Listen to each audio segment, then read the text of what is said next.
Chinese copy paste ভিডিওর আলোচনা শুরুতে আমরা এটা জানার চেষ্টা করব যে কোন কন্টেন্ট গুলো মনিটাইজেশন পাবে। এটা একদম খাঁটি বাংলা কথায় বলতে গেলে যে ভিডিওগুলোতে একটি গল্প বলার উদ্দেশ্যে বা কোনো কিছু বোঝানোর উদ্দেশ্যে অন্য কোনো ক্রিয়েটরের ভিডিও নিয়ে সেই ভিডিওতে আপনি আপনার ভয়েস অ্যাড করবেন অথবা আপনি আপনার ফেস সহ ভয়েস অ্যাড করবেন, সেই ভিডিওগুলো মনিটাইজেশন পাবে। তো এই ভিডিওতে আমরা মূলত চাইনিজ কপি পেস্ট ভিডিও নিয়ে বা শর্টস ভিডিও নিয়ে আলোচনা করব, কিন্তু একটু অন্যভাবে। এখানে আমরা এটা জানার চেষ্টা করব যে আসলে এই চাইনিজ ভিডিওগুলোর ভবিষ্যৎ, মানুষ কতদিন এই ভিডিওগুলো দেখবে এবং এই ভিডিওতে ঠিক কতদিন ভিউ জেনারেট করা সম্ভব হবে। এবং এই ভিডিওতে আমি আপনাদের ইউনিক কিছু বিষয় শেখানোর চেষ্টা করব, যেটা দিয়ে আপনি শর্টস ভিডিও তৈরি করেও আপনার নিজের ফেস ভ্যালু অথবা নিজের ব্র্যান্ডিং তৈরি করতে পারবেন। তো চলুন, এই ভিডিওটা অনেক ইন্টারেস্টিং হতে চলেছে, একদম শুরু থেকে শেষ পর্যন্ত দেখবেন, কোনো স্কিপ না করে। তো চাইনিজ ভিডিওর ভবিষ্যৎ জানার আগে বর্তমানটা জানার চেষ্টা করুন। লাস্ট গত 1 বছর ধরে বা অ্যাকুরেট বলতে গেলে ইউটিউবে যখন শর্টস ভিডিও চালু হয়েছে তখন থেকে এই চাইনিজ ভিডিও কপি পেস্ট নিয়ে কাজ শুরু করেছে। আর তারও আগের কথা হচ্ছে, আমাদের মতো যারা টেক চ্যানেল চালায় এমন কিছু কন্টেন্ট ক্রিয়েটর ইউটিউবে এমনভাবে প্রচার করা শুরু করে যে খুব সহজেই মাসে লক্ষ টাকা ইনকাম করা যায় এই কপি পেস্ট ভিডিও বানিয়ে। আসলে কি আদৌ তাই? আপনার মনে কি প্রশ্ন জাগে না? যদি কপি পেস্ট ভিডিও এত সহজে তৈরি করে মাসে লক্ষ টাকা ইনকাম করা যায়, তাহলে সেই টেক চ্যানেলের ওনার কেন এই কাজটা করতেছে না? খোঁজ নিয়ে দেখুন তো আসলে সে তার টেক চ্যানেল থেকে ইনকামের পথটা এখনো খুলতে পেরেছে কিনা। তাহলে সে নিজে কপি পেস্টের কাজ না করে আপনাকে কেন এটা বোঝাচ্ছে? একটু মাথায় আসে না? আর এটা এমনভাবে প্রচার করা হচ্ছে যে এত শর্টকাটে এত টাকা ইনকাম করা যায়, যার ফলে মানুষ হুমড়ি খেয়ে পড়েছে এই কপি পেস্ট ভিডিও তৈরির পেছনে।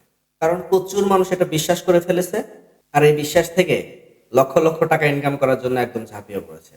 এখন প্রশ্ন হচ্ছে, এই কাজটা কি আসলে এতটা সহজ যতটা সহজভাবে ইউটিউবে প্রচার করা হচ্ছে? চলুন তার আগে আপনাদের বাস্তব চিত্রটা দেখাই। আপনি ইউটিউবে এমন শত শত চ্যানেল পাবেন যারা কপি পেস্ট বা চাইনিজ শর্ট ভিডিও তৈরি করে কোটি কোটি ভিউ জেনারেট করছে, কিন্তু তার থেকেও আপনি কয়েক গুণ বেশি চ্যানেল পাবেন যারা কিনা মাসের পর মাস, বছরের পর বছর কাজ করার পরে এখনো তাদের ভিডিওতে জিরো ভিউজ প্রবলেম থেকে যাচ্ছে। তারা কোনোভাবে চ্যানেল মনিটাইজেশন করতে পারতেছে না, রিউজ কন্টেন্টের সমস্যা আছে, 6 মাস 1 বছর কাজ করার পরে হতাশ হয়ে ইউটিউবটাই ছেড়ে দিচ্ছে বা ছেড়ে দেওয়ার পথে আছে। আপনি খুঁজলে এমন শত শত চ্যানেল পাবেন, কারণ প্রতিনিয়ত 2টা 3টা করে ভিডিও আপলোড করতে করতে তারা হতাশ হয়ে গেছে। তারা ভাবতেছে যে না, আসলে ইউটিউবে আমাকে দিয়ে কিছু হবে না। আর এর কারণ কিন্তু এত সহজে দেখানো হয়েছে, এত শর্টকাটে দেখানো হয়েছে যেন ভিডিও ছাড়লে 1 মাসের মধ্যে আপনি 1 লক্ষ টাকা ইনকাম করতে পারবেন এই কপি পেস্ট ভিডিও। তারা ইউটিউব ছেড়ে দিতে চাচ্ছে, যারা সাকসেস পাচ্ছে না, সফলতা পাচ্ছে না, তার কারণ তারা ভিডিও দিতে দিতে হতাশ হয়ে গেছে, না পারতেছে তাদের চ্যানেলটা গ্রো করতে, না পারতেছে তাদের শর্টস গুলো ভাইরাল করতে। আবার রিউজ কন্টেন্টের ইস্যু তো আছে। এখন প্রশ্ন হচ্ছে, কেউ ভিউ পাচ্ছে কেউ পাচ্ছে না কেন? আমি প্রথমে বলেছিলাম আসলে শুরুতে যারা শর্ট চ্যানেল এই কপি পেস্টের কাজ শুরু করেছে তারা অনেকেই সফলতা পেয়েছে, কিন্তু এখন যারা নতুন করে এই চ্যানেলগুলো খুলতেছে আর একই অ্যাপ থেকে বারবার একই ধরনের ভিডিও আপলোড করার পরে ইউটিউবে তো রিউজ কন্টেন্টের সমস্যা থেকেই যাচ্ছে। আর এখানে আপনার সফলতা পাওয়ার পিছনে একটি সুন্দর গল্পের পাশাপাশি আপনার ভয়েসটা অবশ্যই সুন্দর হতে হবে। অন্য একজন ক্রিয়েটরের ভিডিও নিয়ে আপনি সেখানে যত ভালো গল্প সেট করতে পারবেন, যত ভালো ভয়েস দিতে পারবেন, আপনার সফলতার সম্ভাবনা এখানে তত বেশি। তার মানে এখানে কিন্তু সফলতা পেতে হলে আপনার মধ্যে সেই ক্রিয়েটিভিটিটা থাকতে হবে। আর যেটা বলছিলাম যে একটাই অ্যাপ থেকে বারবার একই ধরনের ভিডিও সবাই ডাউনলোড করছে আর টুকটাক কিছু কাজ করে ইউটিউবের মধ্যে আপলোড করে দিচ্ছে, মানুষ একই ভিডিও বারবার দেখে না। তো এর মধ্যে থেকে যার গল্পটা যত ভালো, যার স্টোরিটা যত মজাদার, যার ভয়েস যত সুন্দর, যত অ্যাট্রাকটিভ, তার ভিডিওগুলো ভাইরাল হচ্ছে। আর এখন যারা নতুন করে এই চ্যানেলগুলো খুলতেছে তারা তো খুবই যুদ্ধের মধ্যে দিয়ে যাচ্ছে। এখন প্রশ্ন হচ্ছে, যারা অলরেডি এই চ্যানেলে সফলতা পেয়ে গেছেন তারা এভাবে কতদিন ইনকাম করতে পারবেন? দেখুন, যারা নিজেদের চ্যানেলটা দাঁড় করিয়ে ফেলেছেন তারা চোখ বন্ধ করে আরো 2-1 বছর এভাবে ইনকাম চালিয়ে যেতে পারবেন।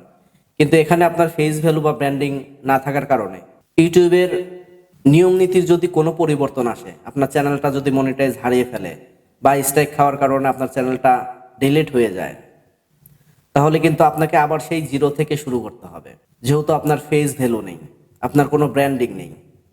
আবার শুরু থেকে আপনাকে শুরু করতে হবে, আবার 6 মাস 1 বছর আপনাকে পরিশ্রম করতে হবে, তারপরে চ্যানেলটা দাঁড় করাতে হবে। কিন্তু তখন যে চ্যানেলটা দাঁড় করাতে পারবেন কিনা এটার কিন্তু কোনো গ্যারান্টি নেই।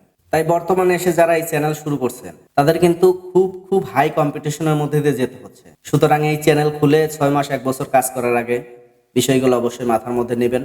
এতগুলো দিন পার করার পরে মনিটাইজেশন পাবেন কিনা, আপনি কাজ করতে পারবেন কিনা, চ্যানেলটা ভাইরাল হবে কিনা, ভিডিওগুলো মানুষ দেখবে কিনা, এই পরিশ্রমটা করার আগে অবশ্যই ভেবে নেবেন একবার। আর যদি আপনার মধ্যে সেই ক্রিয়েটিভিটি থাকে, আপনি যদি অন্যদের চেয়ে একটা ভালো স্টোরি ক্রিয়েট করতে পারেন, আপনি যদি একটি ভালো ভয়েস দিতে পারেন, তাহলে আপনি কাজ করতে পারেন এখানে। আর ব্র্যান্ডিং ভ্যালু বা ফেস ভ্যালুর জন্য আপনি আপনার ভিডিও শুরুতে একটি মজাদার স্টোরি দিয়ে শুরু করবেন, যেখানে আপনার ফেসটা দেখা যাচ্ছে, আপনার ভয়েস আছে। এভাবে মানুষ দেখতে দেখতে অভ্যস্ত হয়ে যাওয়ার পরে আপনার ফেসটা মানুষের কাছে পরিচিত হয়ে যাবে। আপনার কোনো একটা দাঁড় করানোর চ্যানেল নষ্ট হয়ে গেলেও আপনি পরবর্তীতে সহজেই আরেকটি চ্যানেল দাঁড় করাতে পারবেন। আর নিজের ফেস থাকার কারণে আপনার ভিডিওতে কিন্তু রিউজ কন্টেন্ট আসার সম্ভাবনা একদম কমে যাবে। তো বন্ধুরা, টেক অ্যান্ড টিউবল্যান্ড চ্যানেলটি ভালো লাগলে অবশ্যই সাবস্ক্রাইব করে রাখবেন। আপনাদের প্রয়োজনে এমন আরো অনেক ভিডিও দেওয়া রয়েছে এই চ্যানেলটিতে, অবশ্যই চ্যানেলটি ঘুরে আসবেন। ধন্যবাদ।